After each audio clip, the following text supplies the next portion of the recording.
¿Qué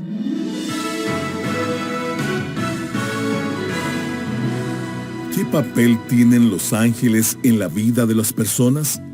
¿Son guardianes personales, mensajeros divinos o simplemente figuras simbólicas sin relevancia hoy en día?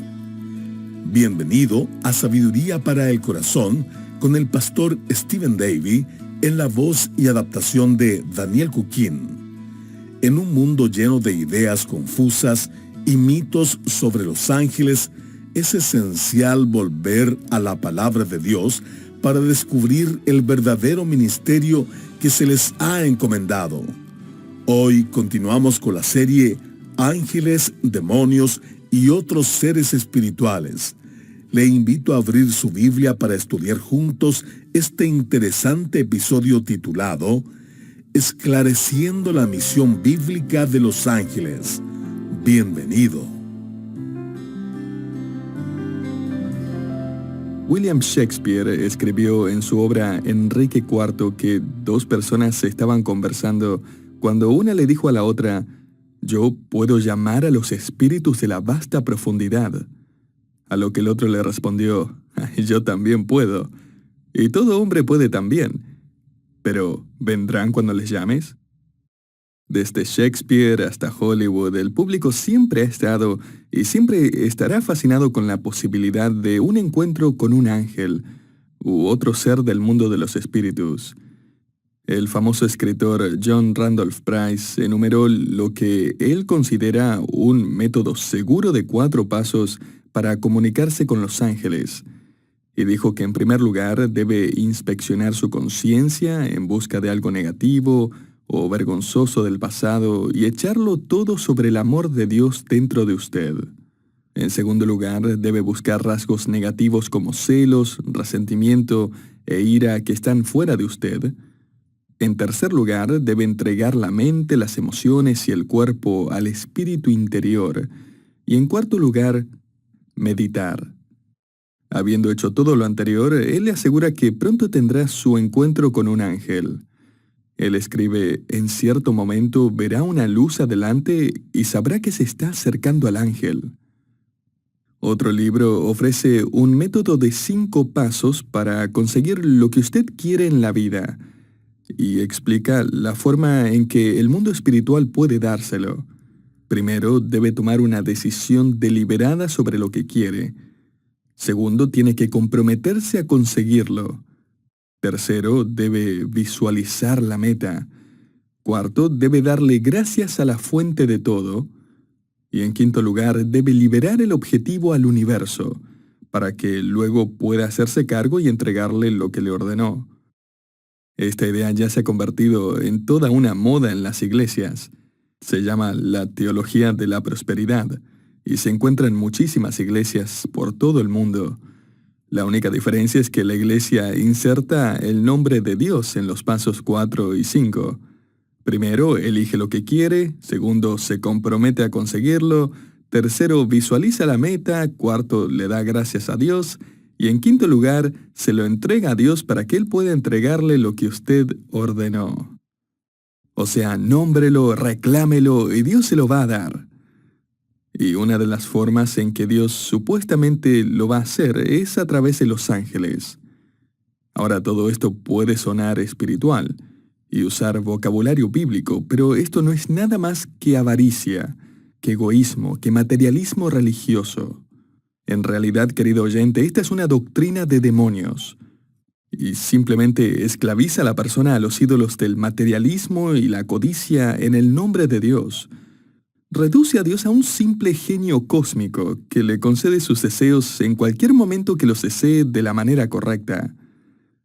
Por supuesto que una de las cosas que estos autores enfatizan es que interprete sus sueños como si fueran mensajes de parte de los ángeles. Esto también es algo que se está poniendo muy de moda en la iglesia evangélica. De hecho, hay libros cristianos, entre comillas, que le enseñan a interpretar sus sueños y cómo discernir la voluntad de Dios de esa manera. Querido oyente, escuche lo que dice Colosenses 2, versículo 18. «Nadie os prive de vuestro premio afectando humildad y culto a los ángeles, entrometiéndose en lo que no ha visto, vanamente hinchado por su propia mente carnal. En otras palabras, no base su teología en supuestos mensajes angelicales y visiones. Le invito y le insto a que veamos lo que la Biblia nos enseña claramente sobre el ministerio de los ángeles, para estar afirmados y afianzados en la verdad. En primer lugar, sabemos que los ángeles obedecen los mandamientos de Dios. La palabra ángel proviene del griego ángelos y simplemente significa mensajero. A lo largo de las Escrituras vemos que los ángeles están obedeciendo los mandamientos de Dios al entregar mensajes. En el Antiguo Testamento encontramos que los ángeles llegan constantemente con mensajes para los siervos de Dios. Uno de los relatos más interesantes se encuentra en Números capítulo 22. Allí Dios envía un ángel para detener a Balaam, un falso profeta que está dispuesto a maldecir a Israel por una suma de dinero. El ángel llega y se interpone en el camino de Balaam, que se encuentra montando un asna. El asna se detiene y Balaam comienza a golpearla para que avance. El asna avanza en otra dirección, pero el ángel nuevamente se interpone en su camino, haciendo que ésta se apegue a una pared de piedra y al hacerlo aplasta el pie de Balaam. Balaam se enoja golpeando el asna otra vez e intenta ir por otro camino. El ángel una vez más se para frente a él, por lo que el pobre asna finalmente se acuesta. Es entonces que el ángel finalmente se vuelve visible para Balaam, y en ese momento Balaam se vuelve tan espiritualmente perspicaz como su asna. Ahora, muchos han concluido erróneamente que este relato enseña que los animales pueden ver el mundo espiritual. Algunos artistas disfrutan pintando escenas donde un perro, junto a la cama de un creyente que parte a la presencia del Señor, ve el ángel que se encuentra en la habitación, mientras que el resto de la familia sigue lamentando su pérdida sin ver al ángel. Pero el punto de esta historia no es que los animales ven el mundo espiritual y las personas no. El punto es que Dios es quien decide o no revelar lo que Él quiere a quien Él quiere. El poder no reside en el profeta. Dios puede obrar a través de un asna tan fácilmente como puede obrar a través de un profeta. Dios puede dar vista espiritual hasta un animal y cegar a un profeta si es que así lo desea. El otro punto también es que Balaam necesitaba dejar de actuar como un asno terco y empezar a actuar como un profeta obediente. En el Nuevo Testamento, la actividad angelical no se detiene. De hecho, mientras que en el Antiguo Testamento se mencionan a los ángeles unas 108 veces, en el Nuevo Testamento se mencionan 165 veces. Los ángeles quizás nunca estuvieron más ocupados que en la época del nacimiento de Cristo. Un ángel se le apareció a Zacarías para decirle que su esposa Elizabeth tendría un hijo y que lo llamarían Juan, a quien conocemos como Juan el Bautista. Zacarías duda del mensaje y el ángel lo deja mudo. Lucas 1.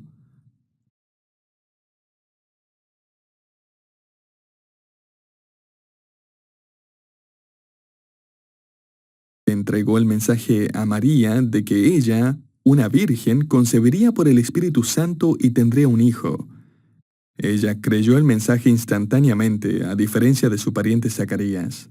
Lucas 1. Un ángel se apareció a José en un sueño y le explicó los detalles del embarazo de María, que obviamente había preocupado a este joven prometido. Mateo 1.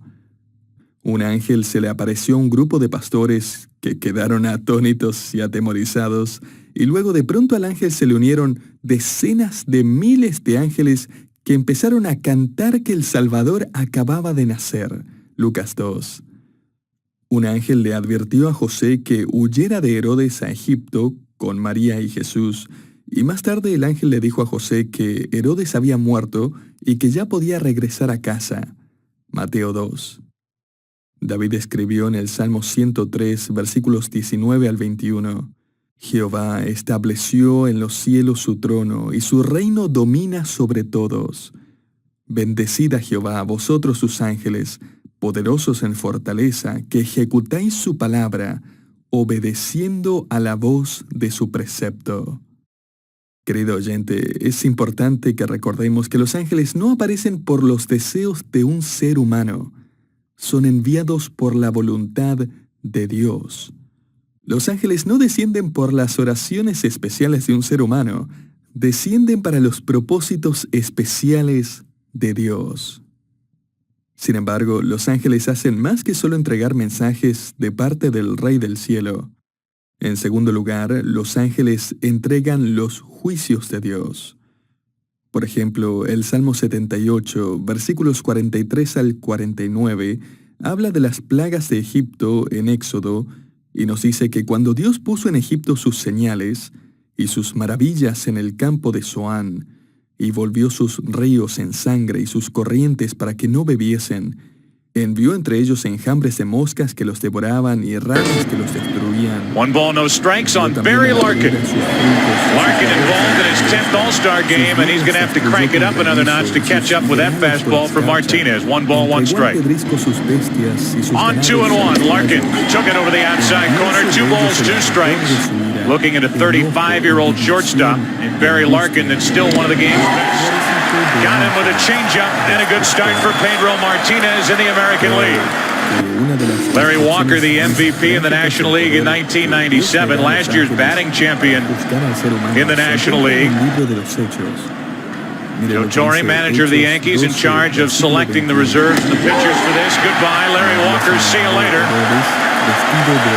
Sammy Sosa, leading the major leagues with 32 home runs. He hit 66 a year ago. Taking on Pedro Martinez, leaning back from strike one. First curveball of the night from Martinez, and was it wicked? It's a good old-fashioned knee buckler. Jelly legs from Sammy Sosa. Whoa. 2-1. And Pedro Martinez is in position to strike out the side here in the first.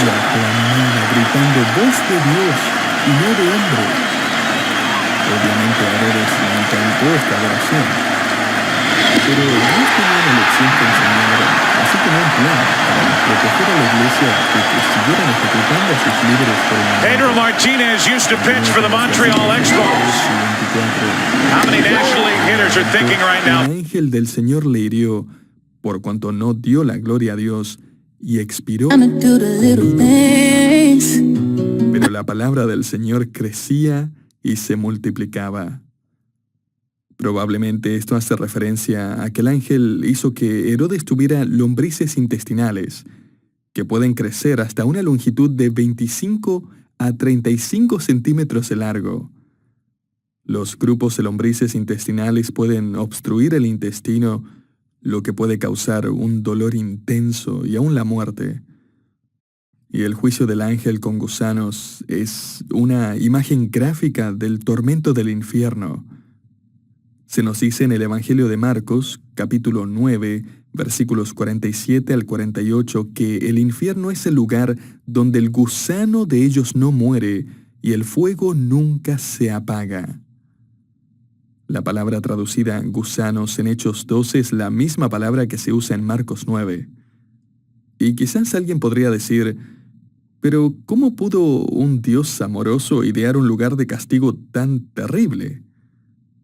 Pero esa no es la pregunta, ¿verdad? La pregunta realmente sorprendente es, ¿cómo puede uno leer sobre este lugar, recibir esta advertencia con esta descripción de futura angustia y sin embargo rehusar admitir su pecaminosidad y aceptar el regalo de la vida eterna a través de la fe en Jesucristo? El rey Herodes se convirtió en una ilustración de la humanidad que se adora a sí misma y termina sufriendo el infierno. Josefo, el historiador judío del primer siglo, escribió sobre este evento que Herodes Agripa fue vencido por un dolor intenso, agotado después de 5 días seguidos con el dolor en el abdomen. Dejó esta vida en el año 54 de su vida. Ahora bien, no crea que esto se le ocurrió al ángel y lo hizo por cuenta propia. No, fue idea de Dios, quien envió al ángel y le dio el poder para pronunciar su juicio. Y ahora, por más aterrador que pueda parecer este relato, es igualmente reconfortante saber que, si bien los ángeles pueden ser un terror para los enemigos de Dios, también pueden proteger y servir a los hijos de Dios. En tercer lugar, sabemos que los ángeles pueden ayudar a los creyentes. Como mencioné hace poco, justo antes de su muerte, Herodes había puesto al apóstol Pedro en la cárcel para ganarse la aprobación del pueblo. Leamos Hechos 12 nuevamente, ahora en los versículos 5 al 7. Pedro estaba custodiado en la cárcel, pero la iglesia hacía sin cesar oración a Dios por él. Y cuando Herodes le iba a sacar, aquella misma noche estaba Pedro durmiendo entre dos soldados, sujeto con 2 cadenas, y los guardas delante de la puerta custodiaban la cárcel.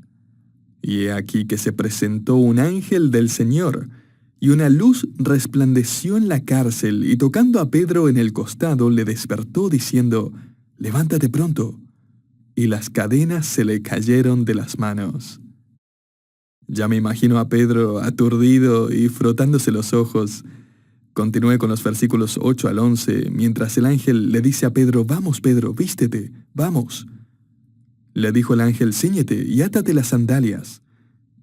Y lo hizo así, y le dijo, «Envuélvete en tu manto y sígueme». Y saliendo le seguía, pero no sabía que era verdad lo que hacía el ángel, sino que pensaba que veía una visión. Habiendo pasado la primera y la segunda guardia, llegaron a la puerta de hierro que daba a la ciudad, la cual se les abrió por sí misma. Y salidos pasaron una calle, y luego el ángel se apartó de él.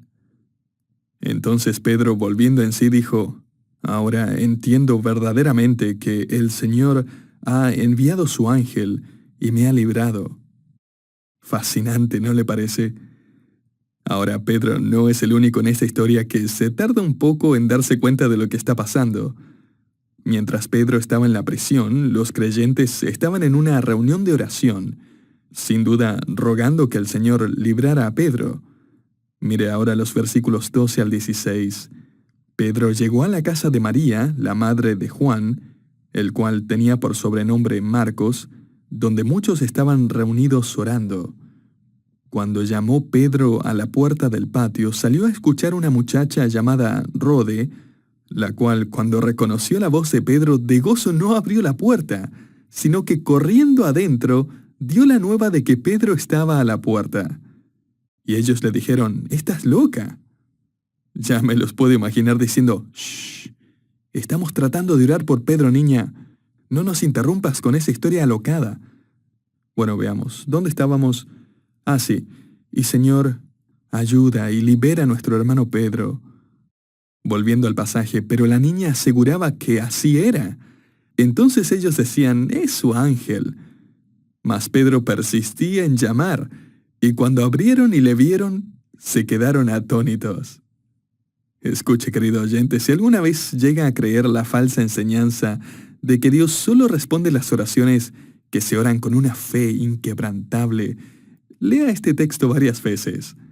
Si alguna vez piensa que Dios realmente no lo está escuchando porque no ha dominado el arte de orar sin dudar, entonces recuerde esta reunión de oración. Ellos finalmente van a abrir la puerta para que Rode se quede callada. Pobre niña. Y ahí estaba Pedro. Y se quedan asombrados. ¿Quién lo diría? Dios respondió nuestras oraciones. Por cierto, ha habido mucha especulación a partir de este pasaje, donde los creyentes dicen en la última parte del versículo 15, «Es su ángel». Algunos dicen que esto es prueba de que cada creyente tiene un ángel que lo protege, el famoso ángel de la guarda. Pero ahora, hay una gran diferencia entre lo que la Biblia informa a veces y lo que la Biblia nos enseña que es la verdad. En otras palabras, hay una diferencia entre lo que la Biblia reporta que algunas personas dijeron o pensaron y lo que la Biblia afirma que es verdad. Este versículo simplemente nos dice lo que los creyentes dijeron en ese momento. No se nos está diciendo necesariamente que estaban en lo correcto. Es más, esto parece ser una forma de callar a la niña más que otra cosa, ¿no? Porque si de verdad creyeran que había un ángel a la puerta, ¿no cree que habrían ido a verlo? En fin, existen varias especulaciones en cuanto a lo que la frase «es su ángel» se refiere. Y quizás ahora esté pensando, ¿pero qué hay del Salmo 91, versículo 11, que dice «Pues a sus ángeles mandará acerca de ti, que te guarden en todos tus caminos»? Si bien este versículo definitivamente enseña que los ángeles son siervos de Dios que protegen al creyente cuando Dios lo ordena, no nos dice que cada uno de nosotros tiene un ángel de la guarda. Lo que nos dice este versículo es que todo el ejército del cielo está dedicado a ver que la voluntad de Dios se cumpla en la tierra, y que ningún demonio, evento, tragedia, obstáculo puede impedir que la voluntad de Dios se cumpla en nuestras vidas y a través de ellas. Hay otro versículo que indica que los ángeles ministran a los creyentes según la voluntad de Dios. Mire Hebreos 1 del 13 al 14. Pues ¿a cuál de sus ángeles dijo Dios jamás: siéntate a mi diestra hasta que ponga a tus enemigos por estrado de tus pies? ¿No son todos espíritus ministradores, enviados para servicio a favor de los que serán herederos de la salvación? No se nos dice cómo, o cuándo, o dónde. Y ciertamente no se nos dice que oremos a los ángeles, que los busquemos, o que dependamos de ellos. Dios simplemente emplea a los ángeles para realizar su voluntad siempre que Él lo desea. Hay otro versículo que encuentro muy interesante, y se encuentra en Hebreos 13:12. Empecemos con el versículo 1. Permanezca el amor fraternal. No os olvidéis de la hospitalidad, porque por ella algunos sin saberlo hospedaron ángeles. Qué motivo tan interesante para demostrar amor, ¿no le parece? Puede que se lo esté demostrando un ángel, que ha tomado forma humana para recibir de usted la prueba de su salvación, el amor mutuo. Por cierto, la frase clave de este versículo es «sin saberlo». El verbo y el tiempo indican que la persona nunca supo lo que sucedió, no durante y no después. Eso parece eliminar muchas historias interesantes en las que la persona lo descubre un segundo después. Lo que nos dice este versículo es que siempre debemos demostrar amor. ¿Quién sabe? Incluso puede que hospede ángeles sin siquiera saberlo. Al menos hasta llegar al cielo, cuando Dios recompense su fidelidad. Continuando, una cuarta característica que aprendemos de los ángeles es que ellos controlan el reino de Satanás. Vayamos a Apocalipsis 12, versículos 7 al 9. Después hubo una gran batalla en el cielo. Miguel y sus ángeles luchaban contra el dragón, y luchaba el dragón y sus ángeles, pero no prevalecieron, ni se halló ya lugar para ellos en el cielo. Y fue lanzado fuera el gran dragón, la serpiente antigua, que se llama Diablo y Satanás, el cual engaña al mundo entero. Fue arrojado a la tierra y sus ángeles fueron arrojados con él. Continuamos con Apocalipsis 20, del 1 al 3. Vi a un ángel que descendía del cielo con la llave del abismo y una gran cadena en la mano. Y prendió al dragón, la serpiente antigua, que es el diablo y Satanás, y lo ató por 1000 años. Y lo arrojó al abismo y lo encerró, y puso su sello sobre él para que no engañase más a las naciones hasta que fuesen cumplidos 1000 años. Y después de eso debe ser desatado por un poco de tiempo. A todo esto, querido oyente, ¿cuántos ángeles se van a necesitar para arrojar a Satanás al abismo al final de la tribulación? ¿Cuántos ángeles tuvieron que juntarse para enfrentarse al dragón? Solamente uno. Un ángel con el poder de Dios. Solo eso será suficiente para arrojar al viejo dragón al abismo. Solo uno. La teología de hoy, basada en leyendas y ficción, parece indicar que los ángeles podrían perder si son superados en número o táctica, pero esto no es así. según el registro de la palabra de Dios. Cuando la historia del mundo llega a su fin, solamente un ángel anónimo tiene el poder suficiente como para arrojar a Satanás al abismo y finalmente al lago de fuego. Permítame mencionar ahora brevemente unos pasajes de las Escrituras sobre ángeles y otros seres espirituales para que los pueda leer en su tiempo libre. En Ezequiel capítulo 1 encontramos una visión donde se describen unos querubines. Puede también leer acerca de los serafines en Isaías capítulo 6 y de los cientos de millones de ángeles, tanto caídos como santos. Solo se nos dan los nombres de 3 de ellos: Lucifer o Satanás, el arcángel Miguel y Gabriel. A Miguel se lo menciona en Daniel capítulo 10, Judas 9 y Apocalipsis capítulo 12. Gabriel aparece constantemente con mensajes. Le dio un mensaje al profeta Daniel en Daniel capítulo 9, así como a Zacarías y a María también en Lucas capítulo 1. Otros avistamientos de ángeles basados en la Biblia se encuentran cuando estudia el rapto de la iglesia en 1 Tesalonicenses 4:16, la tribulación en el planeta Tierra, Apocalipsis 16, la batalla final en Apocalipsis 20, la ejecución final del juicio de Dios en Apocalipsis 20:15.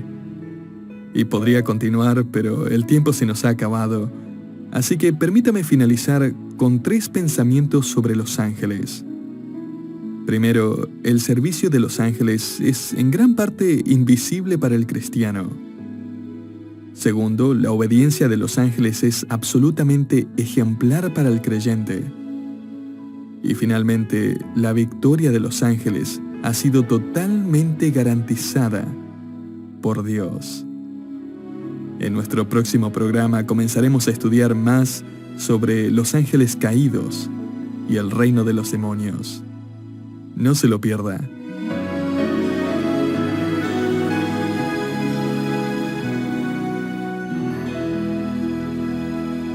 Gracias por habernos acompañado en Sabiduría para el Corazón, un programa de sabiduría internacional. Hoy exploramos el verdadero ministerio de los ángeles según la Biblia, dejando atrás mitos y creencias erradas. Este programa se tituló Esclareciendo la misión bíblica de los ángeles, de la serie Ángeles, Demonios y otros seres espirituales. Desde el año 2001, Sabiduría Internacional comparte el ministerio de enseñanza bíblica del pastor Stephen Davey, quien enseña con pasión y claridad, ayudando a los oyentes a conocer a Dios, pensar bíblicamente y vivir con sabiduría. Creemos firmemente que la palabra de Dios tiene el poder de transformar vidas. Para obtener más información sobre este ministerio y nuestra visión, visite sabiduriaespanol.org. Lo esperamos en el próximo programa.